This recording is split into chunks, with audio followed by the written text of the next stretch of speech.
The following is a non-profit horror story narration. The story narrated with full permission and cooperation is written and owned by the author, who is credited in the subject line and in the description down below, along with a link to the original story. This video may contain some material such as violence, creepiness, jump scares, adult language, and suggested content which may not be suitable for some viewers. Please support the official release, and viewer discretion is advised.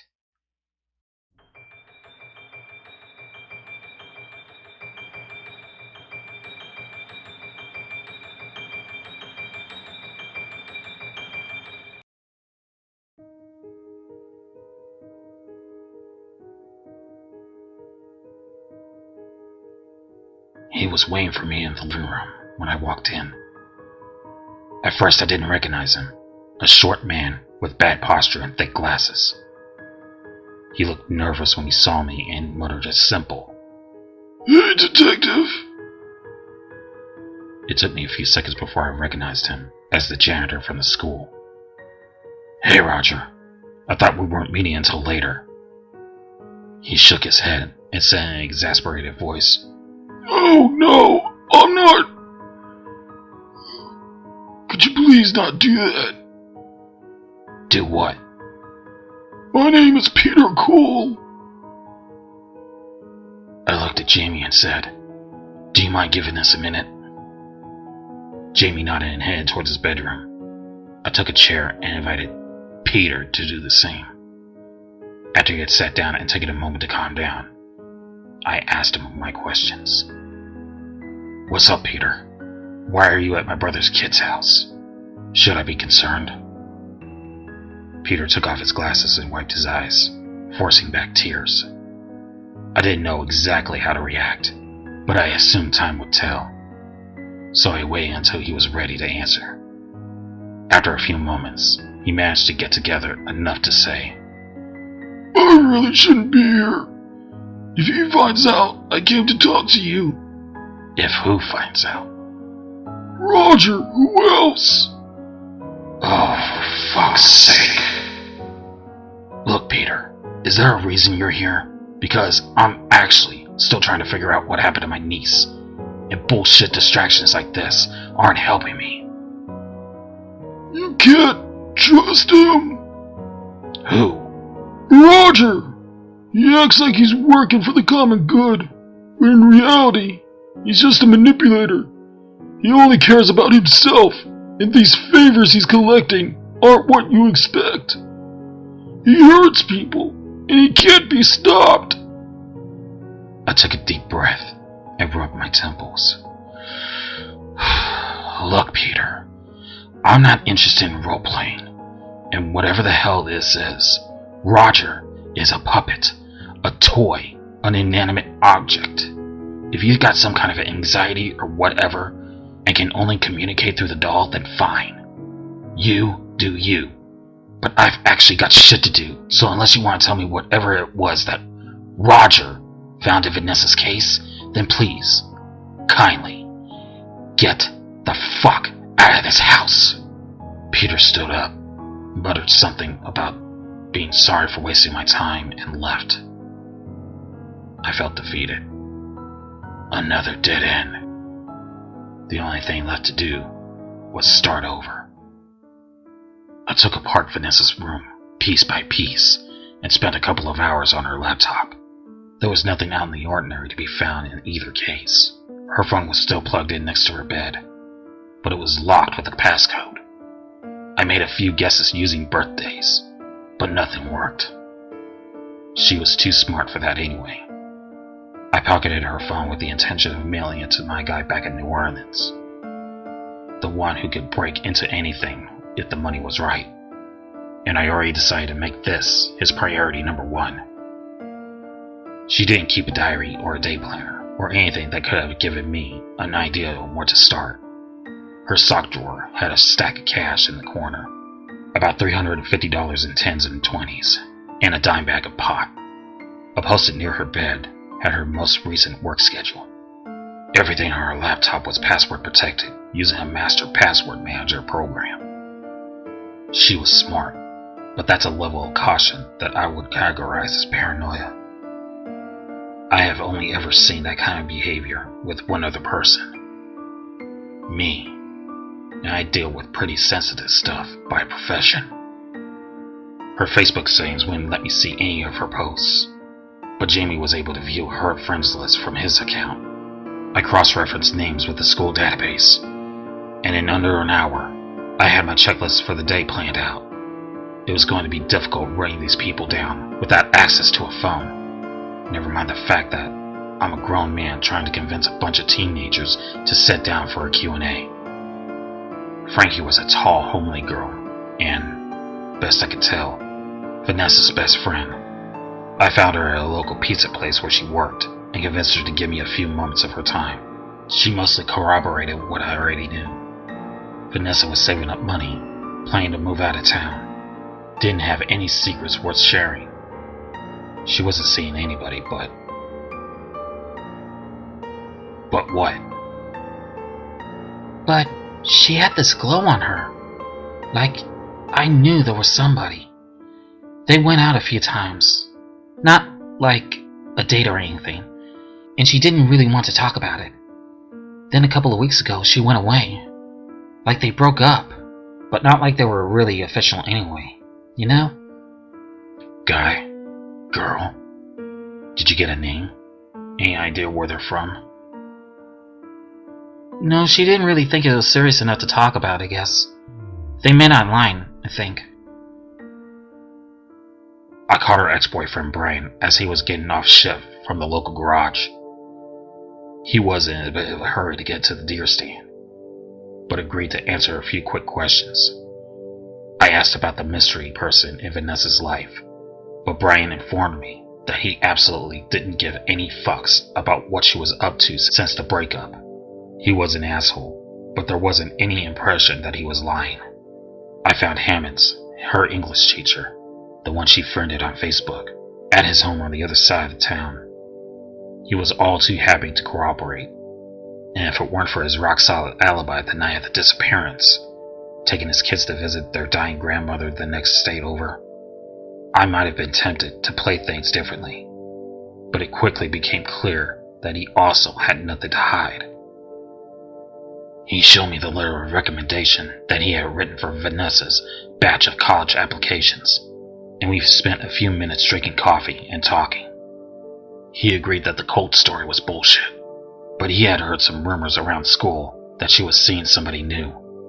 Of course, a middle-aged, overweight English teacher wasn't exactly the key holder for information when it came to students' personal lives. It wasn't a total waste, though, as he pointed me to the next lead.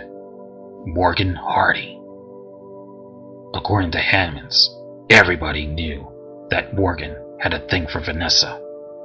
He was an awkward kid, a year under her, but he still asked her out on more than one occasion.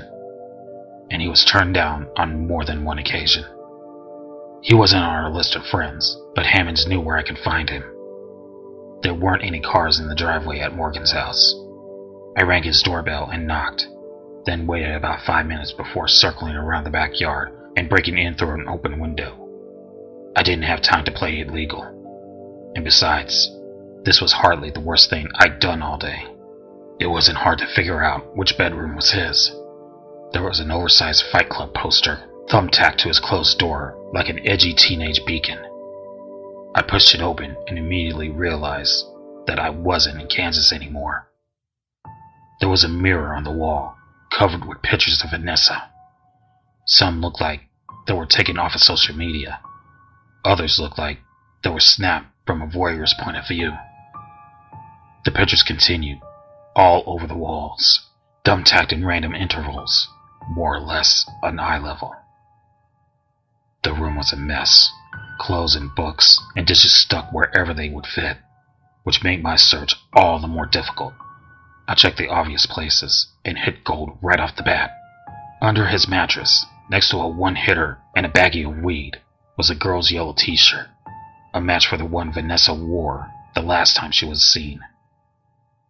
I could hear Morgan's car stereo blaring that god-awful excuse for music as he pulled into the driveway, giving me time to sneak out the way I come, but that was the last thing in the world I wanted to do. Instead, I closed the bedroom door and waited for him in his closet, with the door creaked just enough for me to see out. I needed to see him before he saw me, and I needed to see his reaction to know for sure. It didn't take him long to get inside. He shut the bedroom door behind him and made a beeline straight for his computer desk, but then stopped halfway and muttered, "What the fuck?" He was taller than I expected, with at least an inch on me, long, greasy black hair, with the beginnings of a patchy beard. Where he stood, he had his back to me, and by the time he turned around, I was there with my gun pointed right at him, ready for a kill shot. He fell to the ground and covered his face, screaming out, "Oh please! Oh please! Oh shit! Oh man! Please don't hurt me!" "Shut up!" I yelled at him. "What do you want? Oh god, dude! Just take whatever you want, but please don't hurt me!" That was the last thing he got out before he started sobbing. "Phone! Give me your phone!" "What?" he blubbered. "Now!" "Sorry." He took a cell phone out of his pocket and held it out to me. "Put it on the bed!" I yelled. He nodded and tossed the phone onto his dirty, unmade mattress, and I kept the gun locked on his forehead as I walked over to grab it. Why did you put all these pics?" "Shut up!" I screamed, rushing over to the spot where he had collapsed into a pathetic heap and smacking him across the face with my weapon. It worked. He shut right the hell up. But just to make sure, I pressed the tip of the gun against his face and put the fear of God into him. "If you say one more word, just one more single word to me, I'll paint the walls red. Not if you understand!" He understood and closed his eyes and fell onto his side in a fetal position, crying. I felt awful doing this to the poor kid, but it was the only way to convince whoever set this whole thing up that I was buying their little fabrication. He almost ruined it by asking me why I put up all these pictures of Vanessa. I'm not the smartest person in the world, but I would have to be a complete moron to see an orgy of evidence like this and believe it. When I first came into town, I made a point to look up and memorize the sheriff's personal cell phone number for just such a situation as this. I picked up Morgan's phone off the bed and dialed. Clyde answered, and I'm sure he was confused as hell when I explained that I found Vanessa's killer and told him where he could find Morgan. The look on the kid's face when he first walked into the room proved that he had no idea where all these pictures had come from. But the whole thing was so nice and neat. The perfect, horrible ending to the story, complete with the villain, motive, and a resolution that would satiate the pain-in-the-ass detective that was asking too many questions. He told me to stay put, and I lied and promised him that I would. 5 minutes later, I was in the Honda, driving as fast as I could without raising any suspicion, and trying to decide where the hell I was actually going. The story was starting to take shape in the worst way possible. Vanessa had been tied to the town's secret somehow. Whatever entity set me up this morning and made the truck disappear was now adapting their strategy, offering me a way out. All I had to do was take it. But I'd already decided that there was nothing that was going to make me stop until either I figure out what happened to Vanessa or I was 6 feet under. I tried to think while I drove aimlessly around that shithole of a town, but I couldn't come up with anything actually worthy of calling a plan. After a few minutes on the back roads, I came to an old mom-and-pop hardware store and remembered what Peter had told me earlier vis-a-vis Roger, about them framing me up for some of the open cases in town. After what I had just seen, I had no doubt that his warning was genuine, so I decided to cover my ass and pull into the empty parking lot to go shopping. 30 minutes later, I had a Boy Scout basket of supplies for nearly any situation. Duct tape, pipe cleaner, rope, pliers, hammer, gloves, flashlight, JB Weld, and some other various odds and ends. When it comes to the unknown, there is no such thing as over-prepared. It was already getting dark by the time I left the store, and I made the mistake of feeling optimistic. That didn't last long. I saw the figure sitting in the passenger side front seat of Vanessa's Honda right away. There was no mistaking him. The figure, dressed in a camo, green paint smeared on his face, staring forward with a lifeless gaze. A million thoughts tried to crash their way through my mind at once. But by some miracle, I managed to grab onto the only thing that mattered. Be calm. Be rational. Think this through. Facts. Use the facts. The man sitting in the car, waiting for me, looks exactly like... What was his name? Ned? But he died earlier today. I checked. How long was I inside? Half an hour? How did they find me?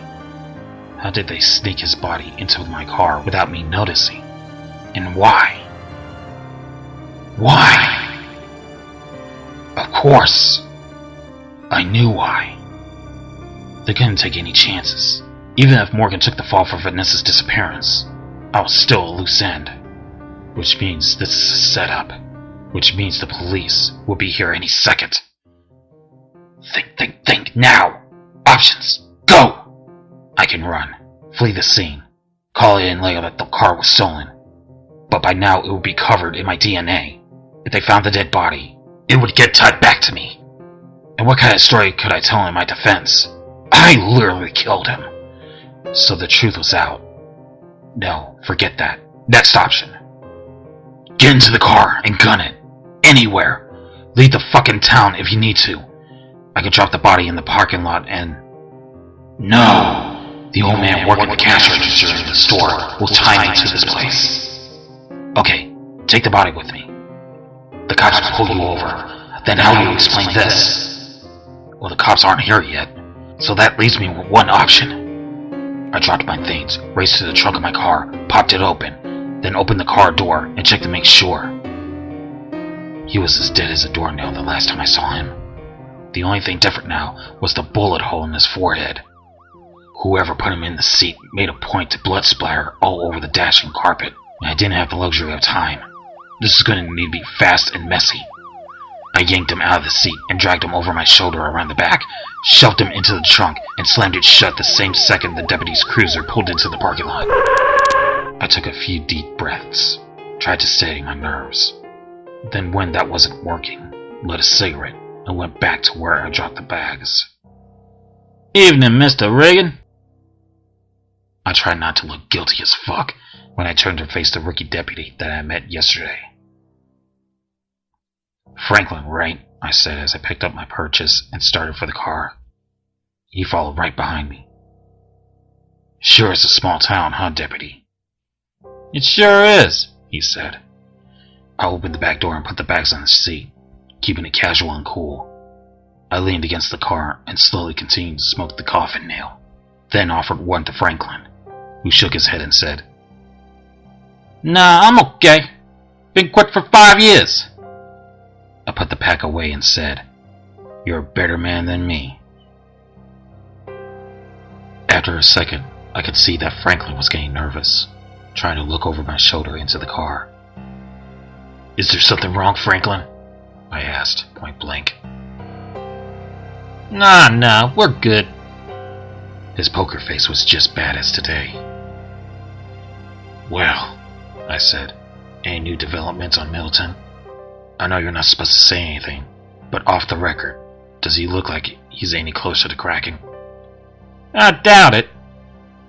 I finished my smoke, put out the cherry on the heel of my boot, then put the butt back into the cigarette pack as Franklin watched.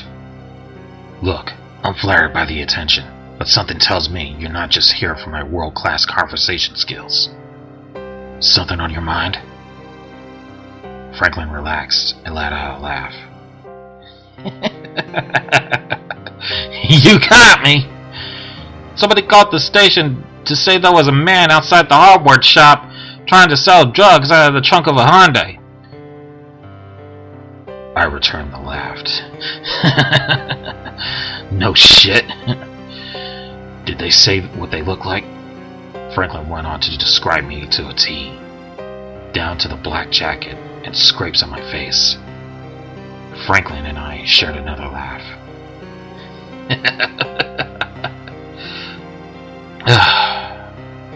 I guess I better get going, I said, before anybody else gets the wrong idea, huh? Yeah, but real quick, why don't you let me take a look inside your trunk? Just so I can put in my report, huh? I shook my head and said, "Sorry, Franklin, but you had to put on your report that I refused to open it without a warrant. You know, it's the principle of the thing." Franklin nodded a couple of times and said, "Well, I guess you better get going then, huh?"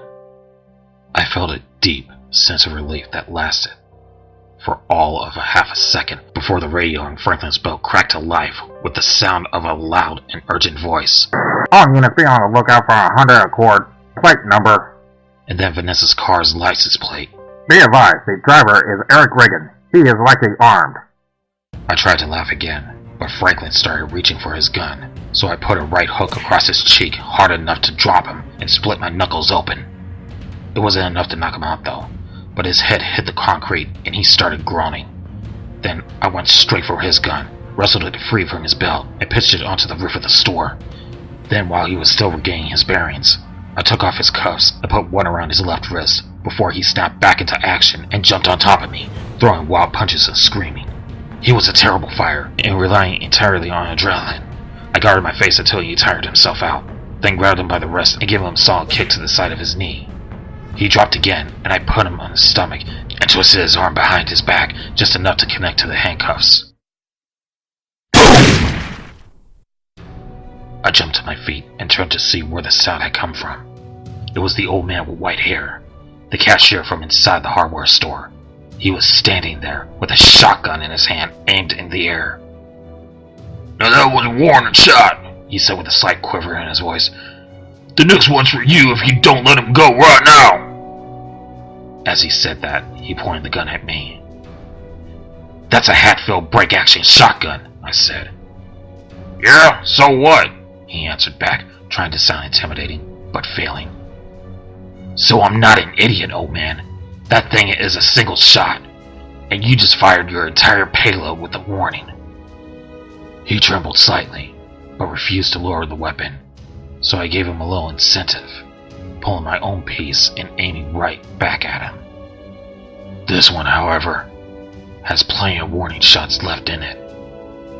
He tossed the shotgun down and held his hands up as he made his way to his knees. "Good," I said as I circled around to the front of Vanessa's car. That idiot shotgun would be attracting every bored law enforcement agent in the whole damn town, and I needed to get somewhere else fast.